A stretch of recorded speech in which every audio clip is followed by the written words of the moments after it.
রাসূলুল্লাহ সাল্লাল্লাহু আলাইহি ওয়াসাল্লাম সহবাস করে উযু করলেন, উযু করার পরে ঘুমাইতেন। এটা জানা আমাদের জন্য জরুরি যে সহবাসের পরে যদি মনে করেন যে এখন তো রাত 10টা বাজলো, ফজরে আমার গোসল করলেই চলে, এই মাসলা জানতে হবে না। তাহলে আমি শুয়ে থাকবো, তো আমি এরকম নাপাক হয়ে শুয়ে থাকবো না, পুরোপুরি নাপাক হয়ে শুয়ে থাকবেন না। উযু করে আপনার নাপাকিটাকে হালকা করে না তারপরে শুয়ে থাকেন। হয়তো যুবক মানুষ অথবা বিদেশ থেকে গিয়েছেন, বিবির কাছে রাতে একাধিকবার যেতে হবে, সহবাস করতে হবে, তো বারবার করে গোসল করবেন? মূর্খ লোকেরা তাই করে। আমাদের দেশের মূর্খ সমাজের লোকেরা কি করে, যেমনই সহবাস হলো তারপরে রে খাট থেকে নেমে ভালো করে হাঁটবি না, তুই পায়ের আঙ্গুলে ভর দিয়ে দিয়ে কোন রকম করে গোসল খানায় পৌঁছিবি। শুনেছেন না শোনেন নাই? আপনারাই তো শুনেছেন, আমাকে নাই জানবো কি করে? এই সব বিধাত আমরা জানতামই না। আপনাদের কাছে শিখে শিখে জানছি যে সব বিধাত আছে। কোন রকম করে খাট থেকে নেমে আঙ্গুলে, বুড়ো আঙ্গুলে ভর টর দিয়ে, দুটো আঙ্গুলে ভর দিয়ে কোন গোসল খানায় পৌঁছে না, নলকূপের কাছে পৌঁছিতে হবে। আর তাড়াতাড়ি করে গোসল করতে হবে। ভাত রান্নাও করা যাবে না, ভাত খাওয়াও যাবে না, পানি পান করাও যাবে না নাপাক অবস্থায়। এইসব সব ভুল কথা। আল্লাহ এত ছাড় দিয়েছেন আর আমরা দিনকে এত সংকীর্ণ করে দিয়েছি। উযু করে নেন, নামাজের টাইম হয়নি যতক্ষণ পর্যন্ত উযু করে নেন, আর তারপরে আপনি আবার সহবাস করেন।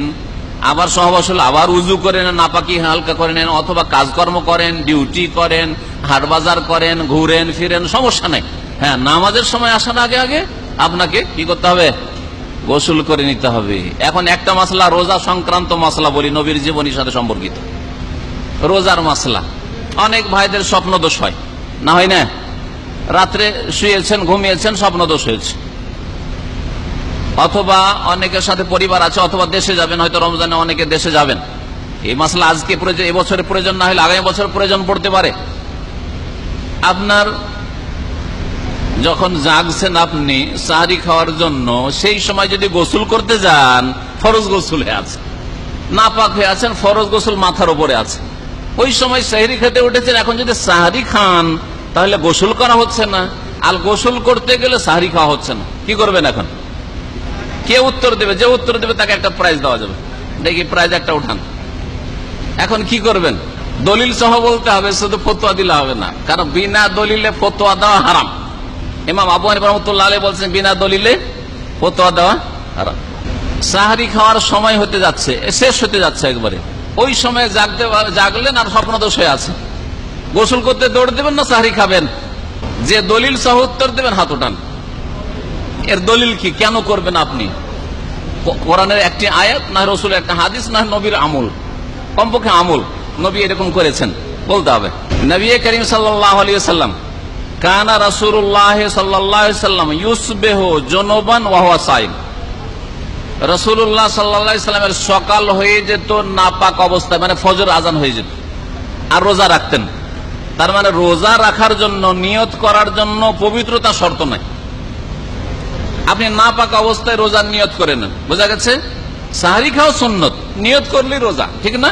অন্তরের নিয়ত, নিয়ত পড়বেন না। আবার কে কে নিয়ত পড়েন? নাওয়াইতু আন আসুমা গাদান, কে পড়েন? যে পড়েন হাত তোলেন। যদি কেউ পড়েন হাত তোলেন, আরবিতে যে পড়েন হাত তোলেন, প্রাইজ দিয়ে দেবো, অসুবিধা নেই, দেবো প্রাইজ। যেই ব্যক্তি এখানে এই ভাইদের মধ্যে নাওয়াইতু আন আসুমা গাদান পড়ে রোজা রাখেন, একটু হাত তোলেন। কেউ প্রাইজ নেবে না, এদিকে কেউ তো নিবেই না। নাওয়াইতু আন আসুমা গাদান বলে কে রোজা রাখেন, যদি হাত ওঠান তাহলে প্রাইজ পাবেন।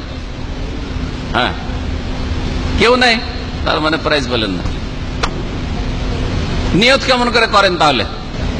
নিয়ত কেমন করে করেন? নিয়ত কেমন করে করেন? অন্তর থেকে। কেমন করে বলে যে আমি নিয়ত করছি, আমি নিয়ত করছি রোজা রাখবো, আস্তে আস্তে জবানে বলেন নাকি?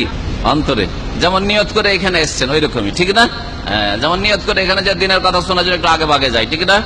ঠিক, এইটাও নিয়ত। নিয়ত মানে অন্তরের ইচ্ছা, অন্তরের সংকল্প। তো কি বলছিলাম, রাসূলুল্লাহ সাল্লাল্লাহু আলাইহি ওয়াসাল্লামের সকাল হয়ে যেত জুনবি অবস্থায়, নাপাক অবস্থায়। সাহরি খাওয়া সুন্নাত, সাহরি নাপাক অবস্থায় খেতে পারেন, নিয়ত হয়ে গেছে।